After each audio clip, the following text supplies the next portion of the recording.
பேராசை காகங்களும் சமோசா வியாபாரமும். அப்பாடா! எப்படியோ கஷ்டப்பட்டு கடனை உடனே வாங்கி நினைச்ச மாதிரியே ஒரு சமோசா கடையை திறந்துட்டோம். இப்பதான் மனசுக்கு ரொம்ப சந்தோஷமா இருக்கு. ஆமா ராணி, இந்த காட்டுலயே முதல்ல சமோசா கடை வச்சது நம்ம தான். சரி சரி, சந்தோஷத்துல அப்படியே ஒரு இடத்துல உட்காந்துராத. ஆக வேண்டிய வேலையை பாரு. இனிமேதான் நம்ம கஷ்டப்பட்டு உழைக்க வேண்டியது இருக்கு. சமோசா கடையில வியாபாரம் ஓரளவு சுமாரா தான் நடந்துச்சு. ராணி, சமோசாவை சாப்பிட்டு பாரு. அப்படி ஒன்றும் டேஸ்டா இருக்கிற மாதிரி தெரியலையே. அதனால தான் வியாபாரம் கொஞ்சம் டல்லா போகுதுன்னு நினைக்கிறேன். ஆமாங்க, நானும் அதை தான் நினைச்சிட்டு இருந்தேன். நமக்கு அந்த அளவு சமோசா செய்ய வரல. இந்த காட்டுல நல்லா சமோசா செய்ய தெரிஞ்ச ஒரு ஆள் கிடைச்சா நல்லா இருக்கும்.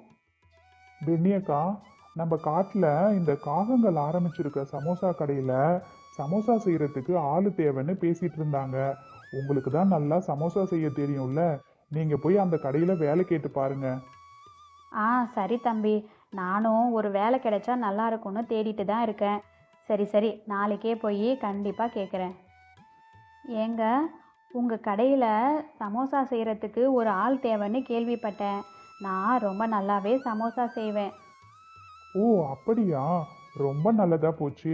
நாளைக்கு காலையில இருந்து வேலைக்கு வந்துருங்க. பென்னி குருவி மறுநாள் காலையிலிருந்து சமோசா செய்ய ஆரம்பிச்சது. ரெண்டு காகங்களும் மற்ற வேலைகளை கவனிச்சுக்கிட்டாங்க. பென்னி செய்கிற அந்த சமோசா ராணி காகம் செஞ்சது மாதிரி இல்லாமல் ரொம்பவே டேஸ்டாக இருந்ததால் அந்த காட்டில் நிறைய பறவைகள் வாங்க ஆரம்பித்தாங்க. காகங்களுக்கு முன்ன இருந்ததை விட நிறைய வருமானம் கிடைச்சிது. இப்படியே கொஞ்ச நாள் போச்சு. ஏய் குருவியே, நாளையிலிருந்து சமோசாவோட அளவை குறைச்சி கொஞ்சம் சின்னதாக செய். எப்படியும் பறவைகள் வாங்காமலா போக போகிறாங்க. ஆனால் நம்ம தரமான பொருளை கொடுக்கறதால தான் நிறைய பறவைகள் நம்ம கடையை தேடி வராங்க. எந்த அளவு பொருள் செலவு பண்ணி செய்கிறோமோ அந்த அளவுக்கு நமக்கு வருமானம் வந்துடுதுல்ல. ஏய், என்ன ரொம்ப வாய் பேசுகிற? சொல்கிறத செய்கிறது தான் உன்னோட வேலை. அதுக்கு தான் நீ சம்பளம் வாங்கிட்டு இருக்க. அதை விட்டுட்டு அதிக பிரசங்கத்தனம் பண்ணாத. வந்துட்டா பெருசா எனக்கு அறிவுரை சொல்கிறதுக்கு. பென்னி குருவிக்கு இந்த ராணி காகத்தோட பேராசை எண்ணம் நல்லாவே புரிஞ்சுது. அடுத்த நாள்ல இருந்து பென்னி குருவி முன்னாடி செஞ்ச சமோசாவை விட கொஞ்சம் சின்னதாக செய்ய ஆரம்பிச்சுது.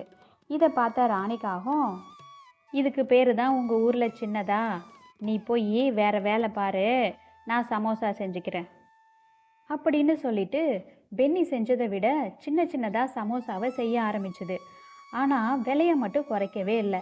இதனாலேயே ஏற்கனவே வாங்கிட்டு இருந்த பறவைகளும் சமோசா வாங்குறத குறைச்சிட்டாங்க.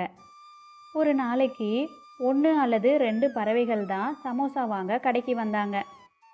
காகம்க்கா, போன மாதம் சம்பளம் எனக்கு இன்னும் தரவே இல்லை. எப்போ தருவீங்க? அதான் நீயே பார்த்துட்டு இருக்கல்ல, கடையில் எங்கே வியாபாரம் நடக்குது? நல்லா வியாபாரம் நடந்தாதான் உனக்கு சம்பளம் தர முடியும். ஆனால் நீங்கள் இந்த அளவு சமோசா செஞ்சீங்கன்னா கடையில் எப்படி வியாபாரம் நடக்கும்? இங்கே பாரு, பணம் கைக்கு வரும்போது தான் சம்பளம் தர முடியும். உனக்கு இஷ்டம் இருந்தால் இங்கே வேலை பாரு, இல்லைன்னா கிளம்பி போயிட்டே இரு. அடுத்த நாள்ல இருந்து பென்னி குருவி சமோசா கடைக்கு வேலைக்கு போகலை. அம்மா அம்மா, எனக்கு சமோசா வேணும், வாங்கித்தாங்க. போயும் போயும் இந்த கடையிலையா சமோசா வாங்கணும்? இங்கே வாங்கி சாப்பிட்றதும் ஒன்று தான், சும்மா இருக்கிறதும் ஒன்று தான். நீ வா செல்லம், நான் உனக்கு வீட்லேயே சமோசா செஞ்சு தரேன். அப்படி சொன்ன பறவைகள் அங்கேருந்து கிளம்பி போச்சு. என்னக்கா, கொஞ்ச நாளாக நீங்கள் சமோசா கடைக்கு வேலைக்கு போகலை போல? ஆமாம் கிளி, சரியான பேராசை பிடிச்ச காகங்களாக இருக்குது. 1 மாத சம்பளத்தை வேற கொடுக்கல. அதான் வேலையை விட்டு நின்றுட்டேன். நான் ஒரு யோசனை சொல்கிறேன். இந்த காட்டிலேயே உங்களை மாதிரி யாருக்கும் சமோசா செய்ய தெரியாது. பேசாமல் நீங்களே சொந்தமாக ஒரு சமோசா கடையை ஆரம்பிச்சிட்டுங்களேன். கிளி சொன்னதோடு நிறுத்திடாம பென்னி குருவிக்கு பணமும் கொடுத்து உதவி செஞ்சுது. பென்னி குருவி சமோசா கடையை ஆரம்பித்த சில நாட்கள்லேயே வியாபாரம் நல்லாவே நடந்துச்சு. அந்த காடு மட்டும் இல்லாமல் பக்கத்து காட்டில் இருந்தும் பறவைகள் வந்து சமோசா வாங்கிட்டு போனாங்க. பென்னி குருவி கடையில் வியாபாரம் நடக்கிறத ரொம்ப வெறுப்போட பார்த்துட்டு இருந்தது அந்த ராணிக்காகம். என்னங்க, அங்கே பார்த்தீங்களா? ஆ பார்த்தேன். என்ன அழகா வியாபாரம் நடந்துட்டு இருக்கு. சமோசா வாசம் இங்க வரைக்கும் வருது. நான் போய் ஒன்னே ஒன்று வாங்கிட்டு வந்துட்டா. நான் எவ்வளோ மன கஷ்டத்தில் பேசிகிட்டு இருக்கேன், நீங்கள் என்னன்னா கிண்டல் பண்ணிட்டு இருக்கீங்களா? காஹான்னா? என்ன தம்பி, சமோசா வாங்க வந்தியா? இல்லைண்ணே, நான் பக்கத்து காட்டுல இருந்து வரேன். இங்கே பென்னி குருவின்னு ஒருத்தங்க சமோசா கடை ஆரம்பிச்சிருக்காங்கன்னு கேள்விப்பட்டேன். அதான் எங்கே இருக்குன்னு தேடிக்கிட்டு இருக்கேன். ஆ தம்பி, நீ தேடி வந்த சமோசா கடை இதுதான். என் பேரு தான் பென்னி. சொல்லு, உனக்கு எத்தனை சமோசா வேணும்? ஆ என்ன, நான் சின்ன பையன்னு என்னை ஏமாத்தலான்னு பார்க்குறீங்களா? நான் சொன்னது குருவியோட கடை, ஆனால் இது காகங்களோட கடை. நீங்கள் எனக்கு உதவி பண்ணலன்னா பரவாயில்ல, நானே போய் தேடிக்கிறேன் அப்படின்னு சொன்ன அந்த குட்டிக்காகவும் அங்கேருந்து பறந்து போச்சு. இந்த அவமானம் உனக்கு தேவையா? பேசாம வாயை மூடிட்டு இருந்திருக்கலாம்ல. சரி, அதை விடுங்க.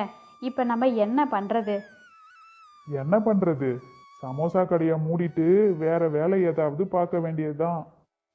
டியர் ஃப்ரெண்ட்ஸ், இந்த ஸ்டோரி உங்களுக்கு பிடிச்சிருந்ததுன்னா மறக்காமல் எல்லாரும் சப்ஸ்கிரைப் பண்ணிக்கோங்க, லைக் பண்ணுங்கள், ஷேர் பண்ணுங்கள். தேங்க்யூ ஃபார் வாட்சிங் ஃப்ரெண்ட்ஸ்.